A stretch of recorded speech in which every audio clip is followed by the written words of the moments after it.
Magandang araw po, Sir Reggie. Ako po si Rolly at nais kong ibahagi sa inyo ang isang totoong karanasan na ikinuwento mismo sa akin ng isang malapit kong kamag-anak. Naganap ito noong dekada 90 sa isang baryo dito sa Visayas. Hanggang ngayon, sariwa pa rin sa amin ang takot na dulot ng pangyayaring ito, lalo na't may kinalaman sa mga aswang at sa isang mahiwagang pulseras na galing umano sa engkanto. Sa baryong iyon nakatira si June, isang binatang albularyo na nasa edad 18 pa lang noon. Hindi niya talaga balak maging albularyo, pero dahil sa lolo niyang si Apo Damian na matagal nang gumagamot at nag-aalay ng orasyon, napilitan siyang matuto. Bata pa lang si June, nasanay na siyang makakita ng mga bagay na hindi pangkaraniwan. June Apo, ikaw ang papalit sa akin. Pero lo, bata pa po ako, hindi ko pa kaya. Sabi naman ni June sa kanyang lolo. Isang gabi habang pauwi si June galing sa ilog kasama ang kaibigan na si Mario, may nadaanan silang malapad na punong balite. Tahimik ang paligid at tanging huni lang ng kuliglig ang maririnig. Bigla na lang lumamig ang hangin at may lumitaw na isang nilalang na hindi nila maipaliwanag. June, may nakikita ka rin ba? Bulong ni Mario habang nanginginig. Isang nilalang na mistulang matangkad na lalaki, maputi ang balat at makislap ang mga mata. Yun ang lumapit kay June. Hindi ito ordinaryong tao at dama nila ang kakaibang presensya nito. Binata, nakikita ko ang dugo ng manggagamot sa iyo. Ikaw ang susunod na tagapagtanggol ng inyong lugar. Wika ng nilalang na parang musika ang tinig. Hindi makapagsalita si June, tanging pagtango lang ang naisagot niya. Doon iniabot ng nilalang ang isang pulseras na yari sa itim na bato at tila ginto ang gilid. Isuot mo ito. Kapag dumating ang kadiliman, ito ang magsisilbing gabay at sandata mo laban sa mga nilalang na uhaw sa dugo. Sabi pa ng nilalang at bigla itong naglaho. Iniwan silang tulala.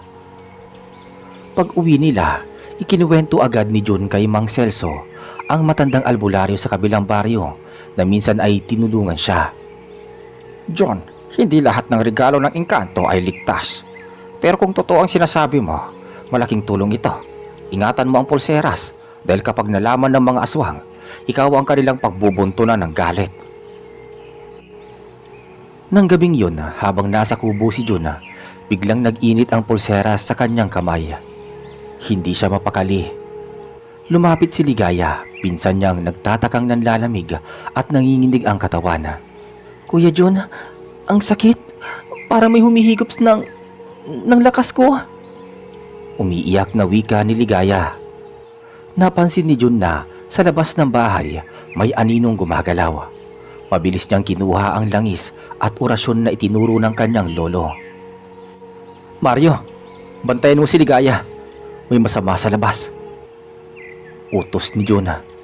June, baka aswang yan. Sagot naman ni Mario. Dahan-dahang lumabas si June at nakita niya ang isang matanda na nakatungo sa bubong ng kanilang bahay. May mahabang kuko at mata na kumikislap sa dilima. Isa kang albularyo at iyan ang pulseras na matagal na naming hinahanap. Garalgal na wika ng matanda. Doon niya napagtanto, hindi basta regalo ang porselas.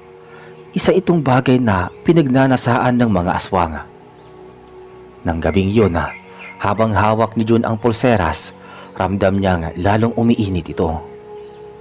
Ang matandang aswang na nasa bubungan ay dahan-dahang bumaba.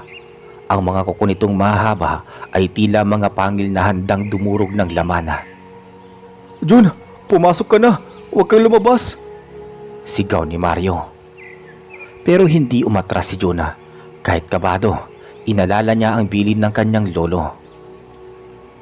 Kumuha si June ng langis mula sa bote at pinahid sa kanyang mga palad. Pagkatapos ay binigkas ang dasal na natutunan niya mula kay Apo Damian. Asin at apoy, ilayo ang kadiliman. Huwag mo kaming lapitan! Biglang kumislap ang porselas at isang liwanag ang bumalot sa katawan ni Juna. Napatras ang aswang, nangangalit ang muka. Hindi ka magtatagal, binata. Ang pulseras na iyan ay hindi para sa'yo. Kukunin namin yan. Malakas na sigaw ng aswang bago ito tumalon at naglaho sa dilim ng gabi. Huminga ng malalim si Jun at agad na pumasok ng bahay. Jun, nakita mo ba? Aswang nga! Oo, at babalik yun. Hindi sila basta sumusuko. Nanlalamig pa rin ang pinsan niya at para bang may kung anong lakas na patuloy na humihigop sa kanya. Agad siyang nagdasal at hinaplos ang pulseras. Dahan-dahang uminit ito at parang may dumaloy na enerhiya sa katawan ng babae. Unti-unting bumalik ang kulay sa muka ni Ligaya. Salamat, Kuya Jun. Kinabukasan, dumiretso si Jun kay Mang Celso upang humingi ng payo. Lucelso, totoo nga, sinusubukan akong atakihin ng aswang kagabi pero umatras sila nang lumiwanag ang pulseras. Tahimik lang ang matandang albularyo, nakatitig sa pulseras. Maya-maya'y nagsalita siya. John, hindi basta-basta yan. Ang pulseras na hawak mo ay isang pamana ng mga engkanto. Noon pa man, pinagnanasaan na ito ng mga aswang dahil ito lang ang tanging bagay na kayang magpahina sa kanila. Pero habang nasa iyo yan, hindi ka titigilan ng mga ito. Lucelso, anong dapat kong gawin? Dalawa lang ang landas mo, John. Una, itago mo at huwag gamitin. Pero mapapahamak ang mga tao sa baryo. Ikalawa, yakapin mo ang tungkulin ng pagiging albularyo at harapin mo ang lahat ng panganib. Tandaan mo, kapag pinili mo ang ikalawa, wala nang balikan pa. Natahimik si Juna. Bata pa siya at hindi niya alam kung kakayanin niya ang responsibilidad. Pero naalala niya si Ligaya at ang takot na dinanas ng kanyang pamilya. Lucelso, kung totoo ito ang tadhana ko, pipiliin ko ang ikalawa. Hindi ako pwedeng tumakas. Tumango ang matanda. Kung ganon, simula ngayon, hindi ka na basta binata. Isa ka ng tagapagtanggol. Pagsapit ng gabi, muling nag-init ang pulseras. Alam na ni Jun na malapit na namang umatake ang mga aswang. Ngunit ngayon alam niya na ang papel niya. Handa na siyang lumaban. Kinagabihan matapos ang usapan nila ni Mang Celso, umuwi si Jun na mabigat ang pakiramdam.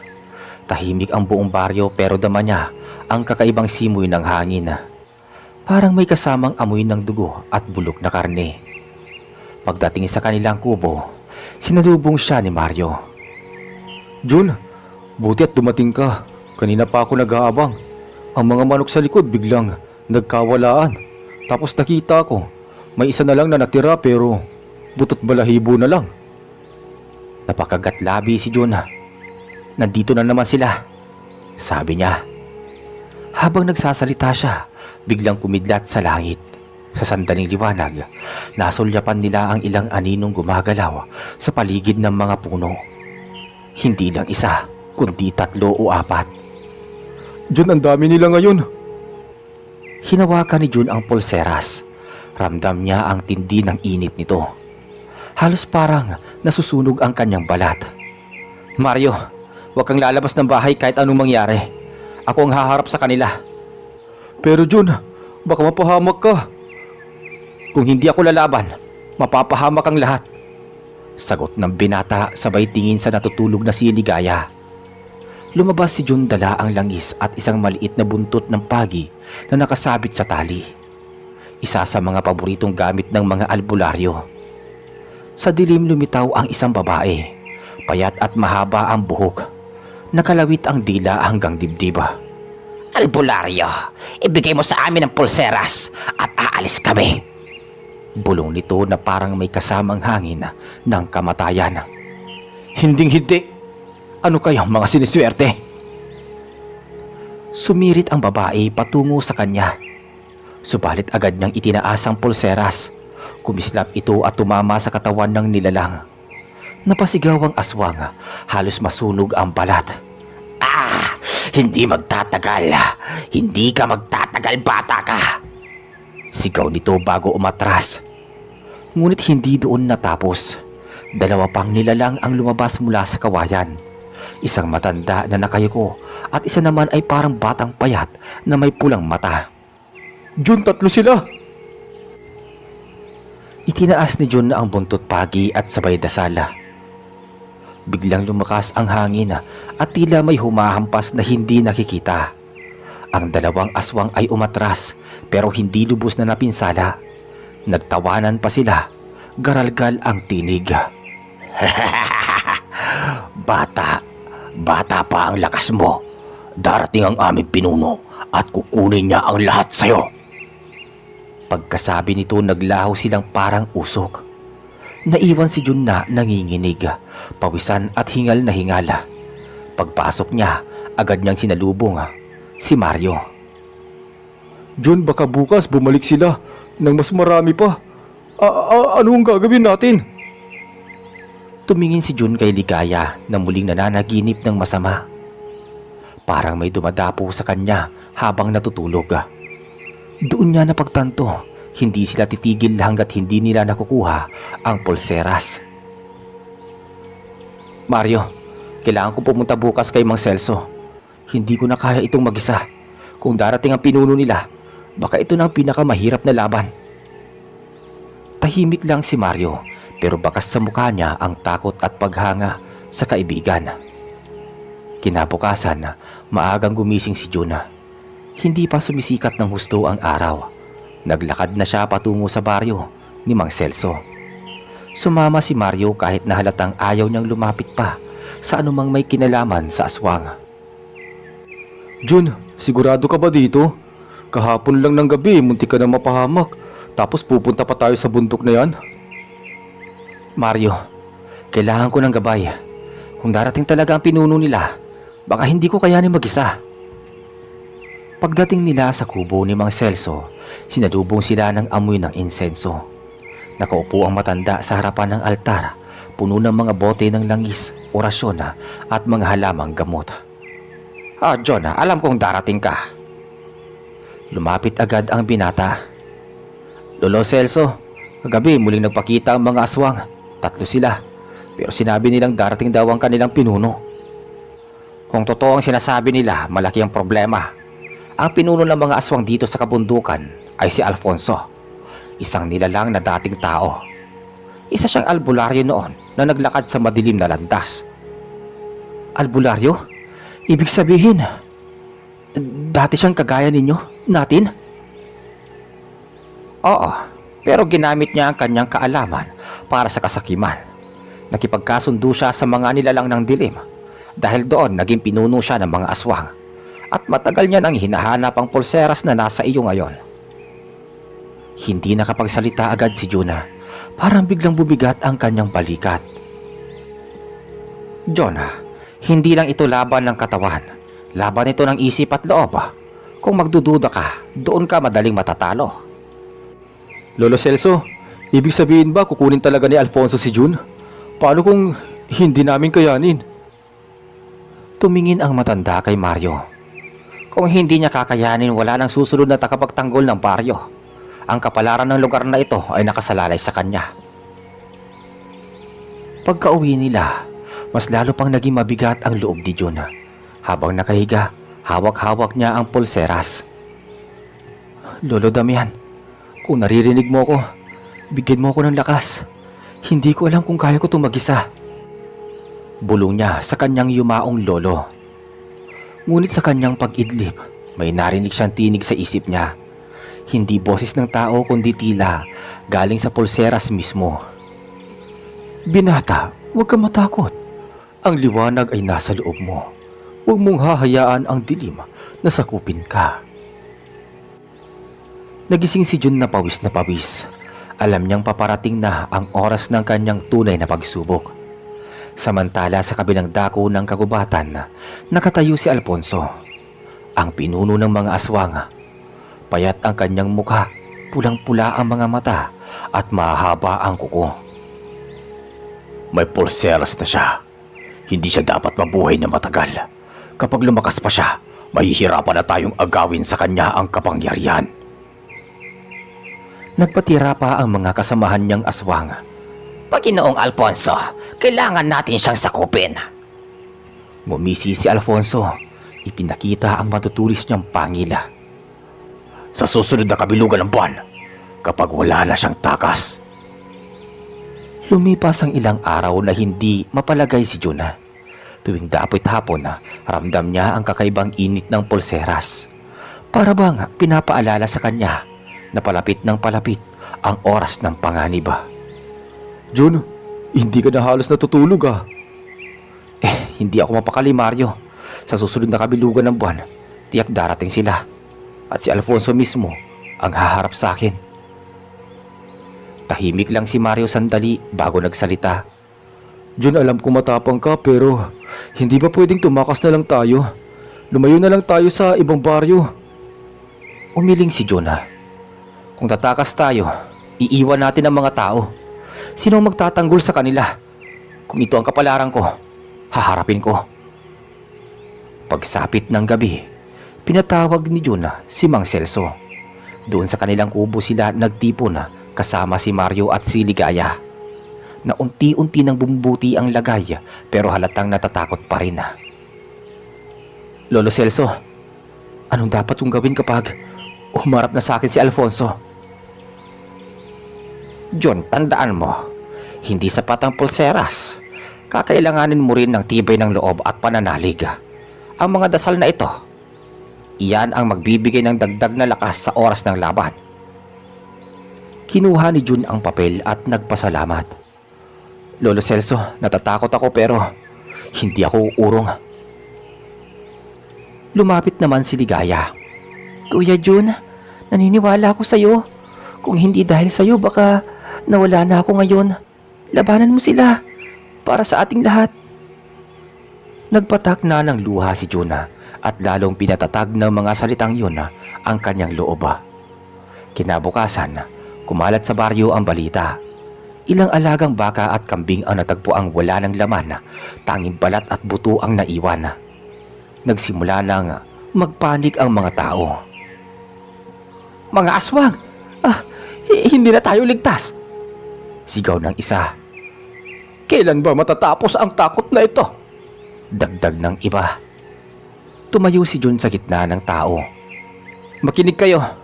Hindi ko kayo pababayaan. Hanggat nandito ako, hindi sila magtatagumpay. Pero kailangan ko ng tulong ninyo. Pagsindi kayo ng apoy, maglagay ng bawang sa inyong mga pintuan at magdasal tayo. Tahimik ang mga tao. Unti-unting lumapit ang ilan at tumango. Bagamat halatang takot pa rin.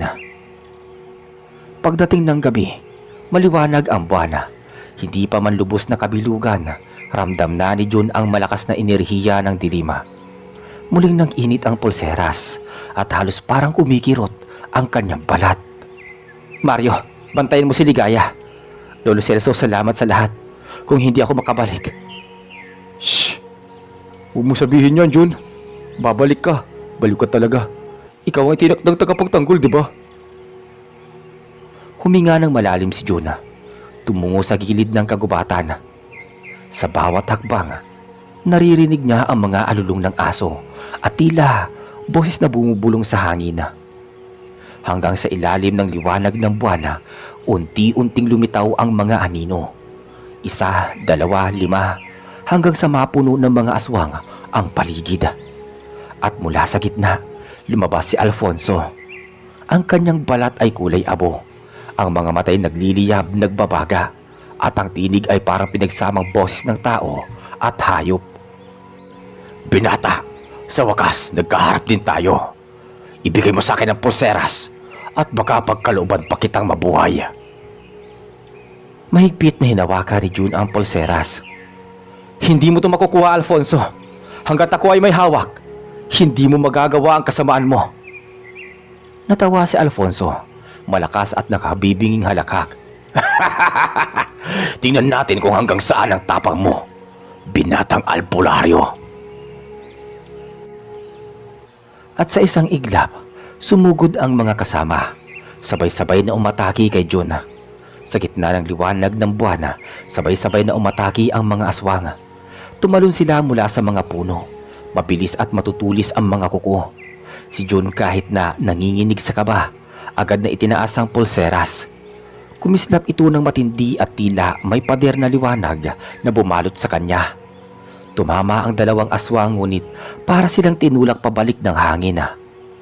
Sigaw ng isa, sumigaw ng malakas habang umuusok ang balat na nadikit sa liwanag. Napasigaw si Mario mula sa malayo. Jun, ingat ka! Ang dami nila! Humakbang si Alfonso, mabagal pero nakatindig balahibo. Hindi ka magtatagal, binata. Kahit anong lakas ng pulseras, bata ka pa rin. Wala kang karanasan sa pakikipaglaban.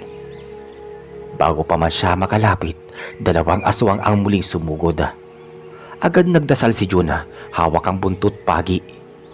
Pinagpapalo niya ang hangin gamit ang buntot pagi at biglang umatungal ang mga aswang. Parang nasusunog ang kanilang laman kahit walang apoy.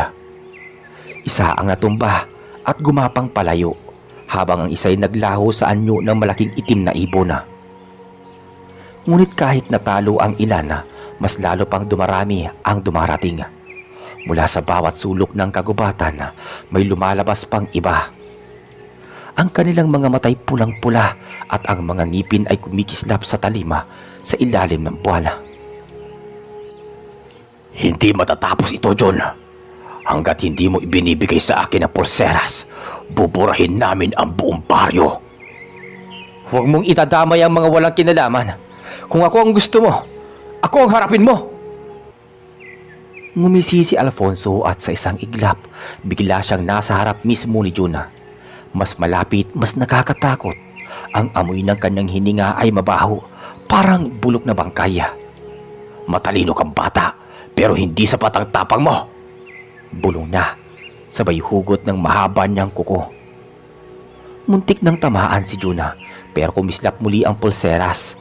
Sa lakas ng liwanag, napatas si Alfonso, napapikit at umatungal. Hindi pa ngayon. Pero tandaan mo, binata, sa kabilugan ng buwan, ikay magiging akin. Sa susunod, tandaan mo yan. At sa isang malakas na alulong, naglaho ang lahat ng aswang.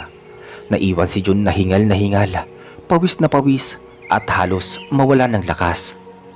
Maya-maya lumapit si Mario, halos lumuha. Jun, muntik na yun. Akala ko katapusan mo na. Mario, hindi pa tapos to. Kung ang laban kanina ay mahirap na, mas malala pa ang darating mismo sa susunod na kabilugan ng buwan. Dumating si Mang Celso, dala ang kanyang tungkod at isang lampara. John, nakita ko ang nangyari. Malapit na ang oras. Kailangan natin maghanda. Hindi lang ikaw, kundi ang buong baryo. Kapag dumating si Alfonso sa kabilugan ng buwan, hindi lang pulseras ang kailangan mo. Kailangan mo rin paninindigan ang pagiging albularyo. Tumango si June, bagamat ramdam niya ang bigat ng mga salita. Ang takot ay naroon pa rin, pero may halong determinasyon. Kung ito ang huling labang ko, sisiguraduhin kong hindi siya magtatagumpay. Samantala kinabukasan, maaga pang nagpunta si June kay Mang Celso. Dala niya si Mario habang naiwan si Ligaya sa bahay para magbantay. Sa kanilang pagdating, sinalubong sila ng matandang albularyo na tila may mabigat na iniisip. John, nakita ko kagabi ang liwanag mula rito. Halos lamunin ka ng dilim, pero ang pulseras ay lumaban. Lolo Celso, ramdam ko na mas malakas pa ang darating. Paano kung hindi ko kayanin? Umupo si Mang Celso, naglatag ng dahon ng bayabas, bawang at asina. Hindi lang ikaw ang lalaban, John. Kailangan magkaisa ang buong baryo. Ang mga tao kahit takot dapat patutong ipagtanggol ang kanilang sarili. Ang laban na ito ay hindi ang laban ng isang albularyo, kundi laban ng lahat. Kaya ng hapon ding yun, pinatawag nila ang mga taga-baryo. Nagtipon ang lahat sa may maliit na kapilya sa gitna ng nayon. Ang mga matatanda, kababaihan at maging mga kabataan ay nandoon, halatang balisa. Tumayo si June sa harap nila. Mga kababaryo, alam kong matagal na kayong takot sa mga aswang. Hindi ko itatanggi. Totoo silang lahat. At nakita ko mismo ang pinuno nila. Ngunit hindi tayo dapat pangunahan ng takot. Nais kong tulungan niyo ko na protektahan ang bawat tahanan. Tahimik ang lahat hanggang sa may magsalita na isang matanda. Paano mo kami matutulungan, John? Bata ka pa. Paano mo malalabanan ang pinuno nila? Huminga ng malalim si Jonah. Hindi ako nag-iisa. May gabay ako. At may agimat na pinagkatiwala ng mga engkanto. Pero higit doon, kailangan ko kayo. Maglagay kayo ng bawang sa mga bintana, asin sa paligid ng bahay, at magsindi ng apoy tuwing gabi. Ang sama-sama nating panalangin, ang pinakamalakas na sandata. Muling nag-ingay ang mga tao. Unti-unting tumango ang ilan at may mga nagsimulang maghanda ng mga bawang at asin. Sa mga sumunod na araw, abala ang buong baryo. Ang lalaki nagpuputol ng kahoy para gawing sulo. Ang mga babae na may naglalagay ng bawang at dahon ng bayabas sa bawat sulok ng kanilang bahay. Ang mga batay tinuturuan ng matatanda na huwag lumabas sa gabi. John, tignan mo, sinusunod nila. Hindi dahil sa akin, Mario. Dahil sa sawa na sila sa takot. Gusto nilang lumaban. Samantala si Mang Celso ay nagturo kay John ng mas malalim na dasal at orasyon. Sa kanilang harapan, sinindihan niya ang insenso at binigkas ang mga sinaunang salita. John, tandaan mo, ang dasal ay hindi lang salita. Ito'y lakas ng loob at pananampalataya. Kung magdududa ka kahit kaunti, mawawalan ito ng bisa. Mahigpit na pinakinggan ni John ang bawat turo ng albularyo. Gabi-gabi yon bago matulog. Iniukit niya sa isipan ang bawat salita ng orasyon.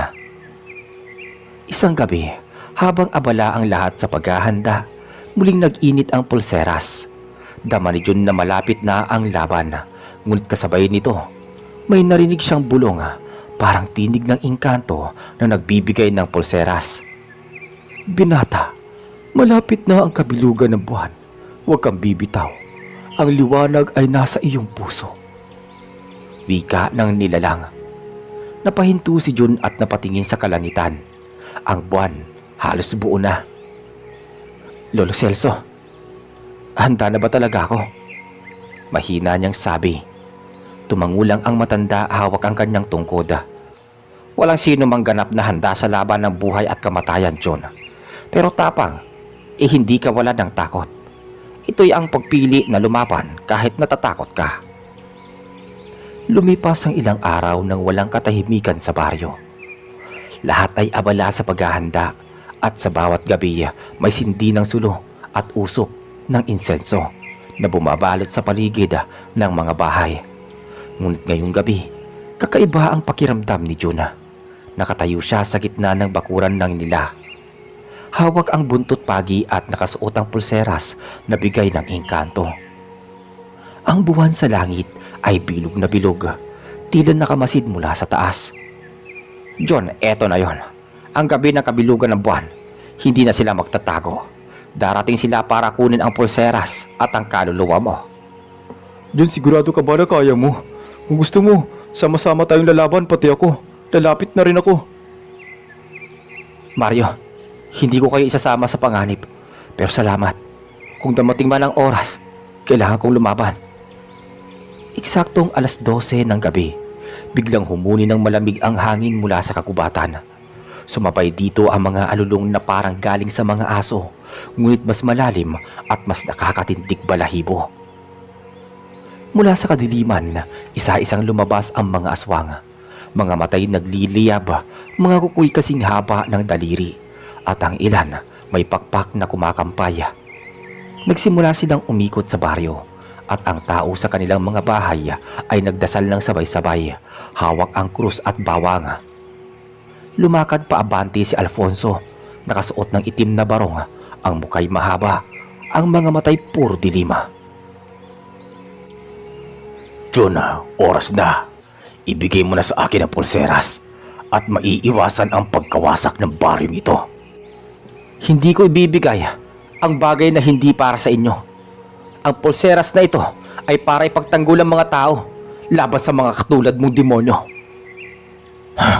Binata, hindi mo alam ang tinatanggihan mo. Ang pulseras na yan ay galing din sa amin. Kung wala ang lahi ko, wala ka rin kapangyarihan.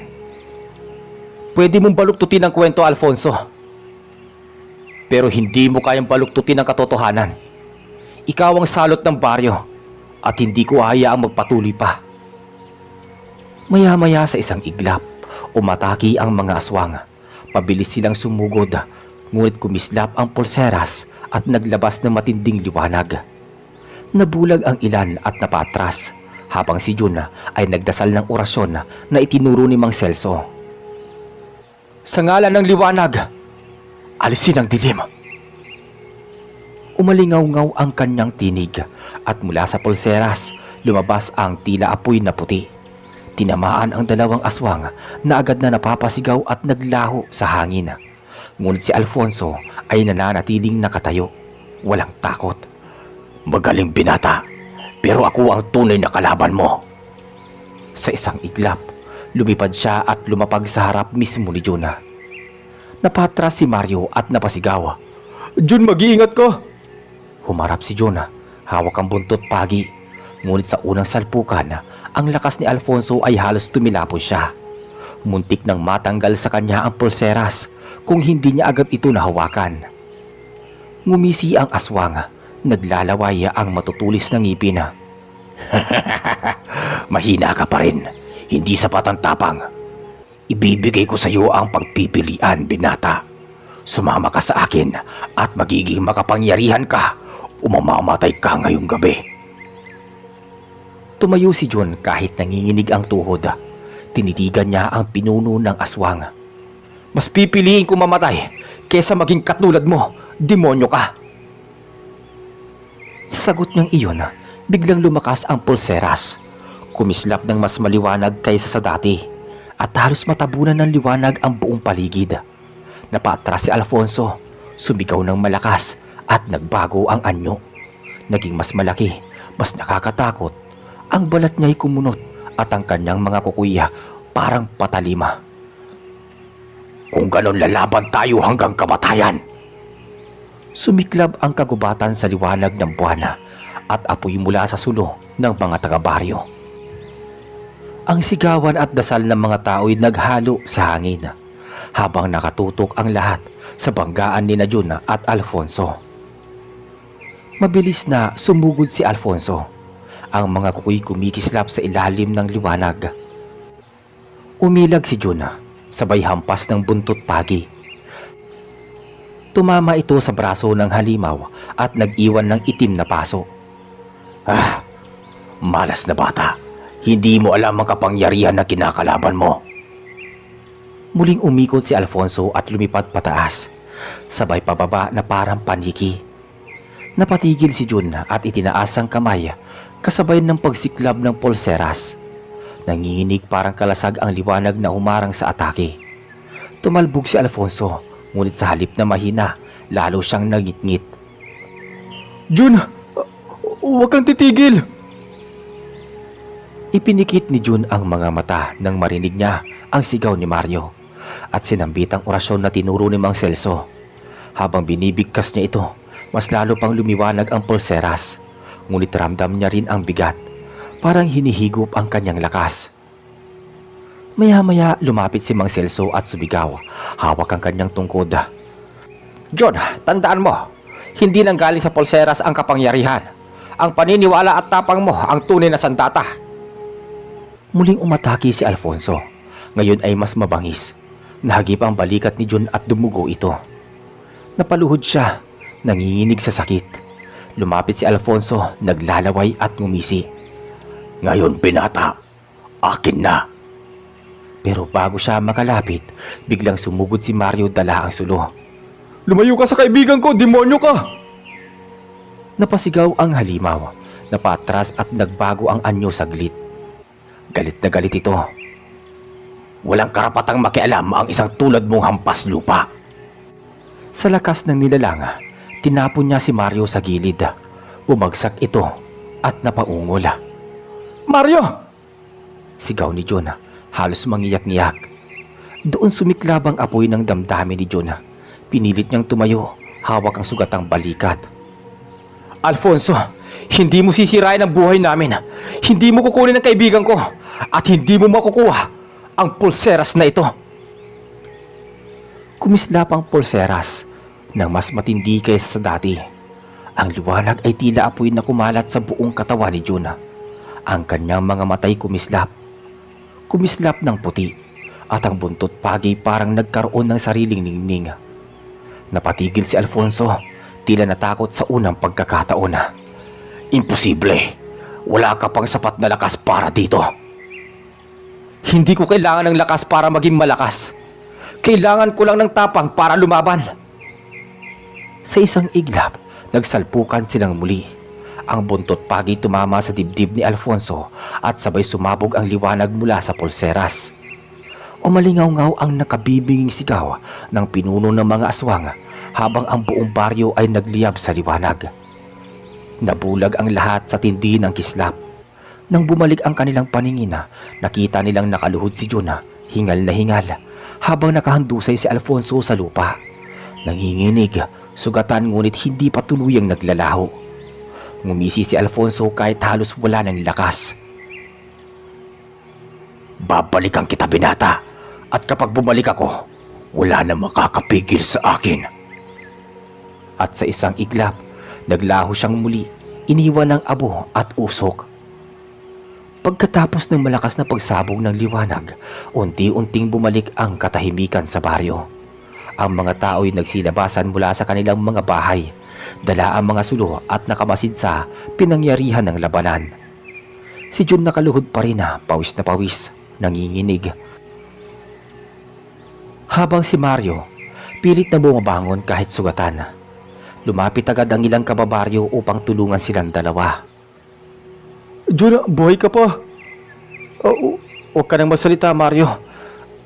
Salamat at niligtas mo ko kanina, sagot ni Jun, hawak ang kamay ng kaibigan. Dumating si Mang Celso, bitbit ang kanyang tungkod. Pinahiran niya ng halamang gamot ang balikat ni Jun at saka nagdasala. John, napalayas mo si Alfonso. Isang bagay na hindi nagawa ng kahit sinong albularyo dito. Malaki ang nagawa mo. Ngunit kumulo ang noo ni Jun. Celso, hindi ko siya tuluyang natalo. Narinig mo, di ba? Babalik siya. Tahimik ang mga tao ngunit halata ang pangamba sa kanilang muka. Ang ilan ay lumapit at nagpasalamat.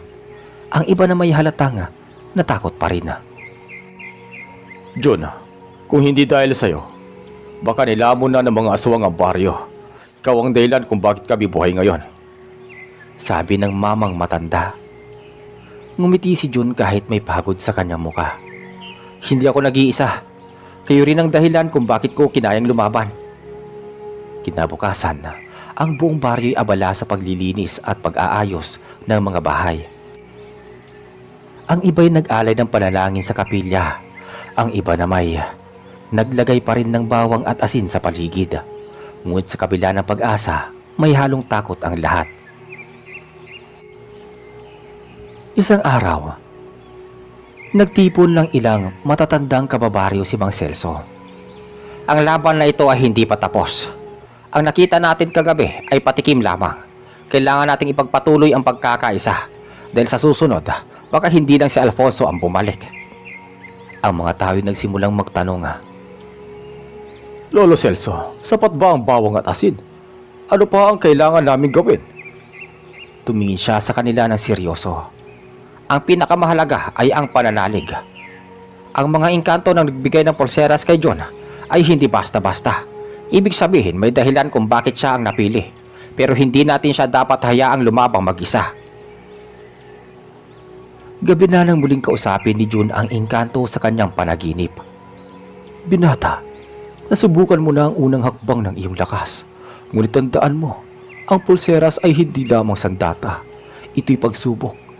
Kapag bumalik ang kadiliman, ikaw lamang ang makakapagpasya kung tatapusin o hahayaan na lumaganap ang kasamaan. Nagising si Jun na may pawis at kaba. Tumingin siya sa kanyang pulseras at mahigpit itong hinawakan. Kung ano man ang mangyayari, hindi ko hayaang lamunin ang dilim ang baryo namin. Wika niya sa kanyang sarili. Kinabukasan maagang pumunta si Jun kay Mang Celso. Daladala niya ang pulseras at pabigat ang kanyang dibdib.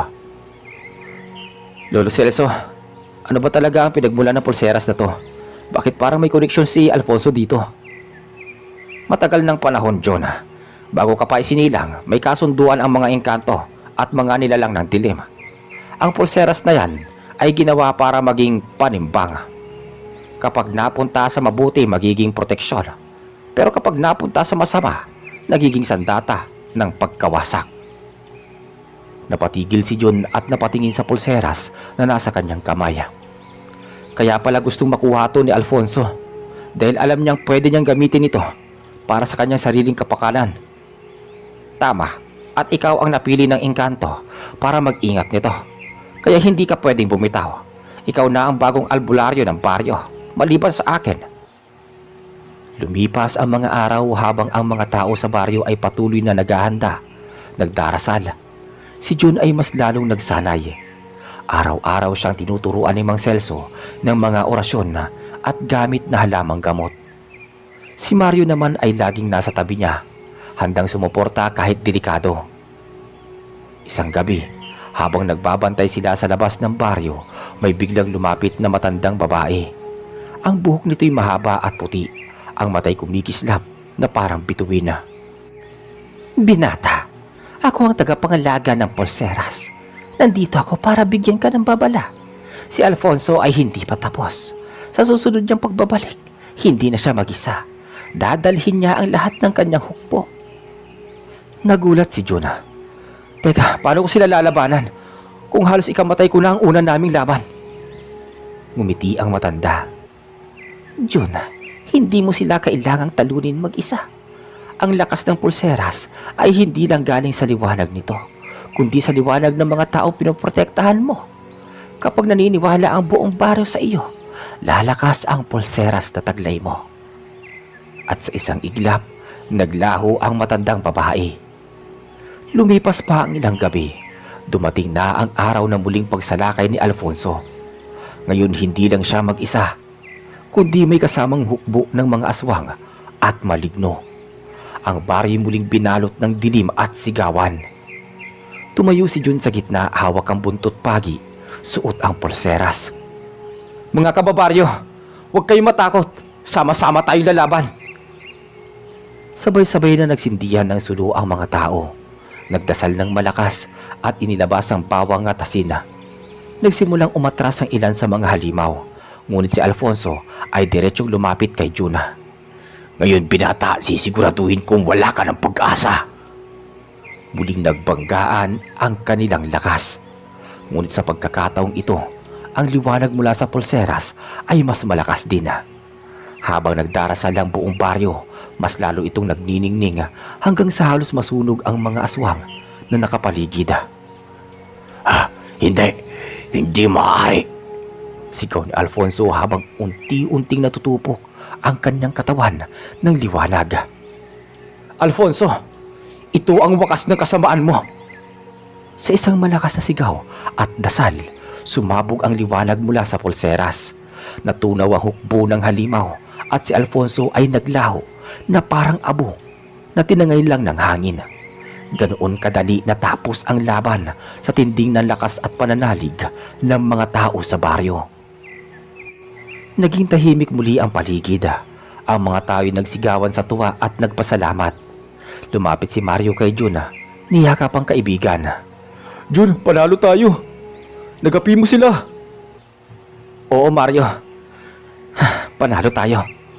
At mula ngayon, sisiguraduhin kong hindi na muling babalik ang dilim sa baryong ito.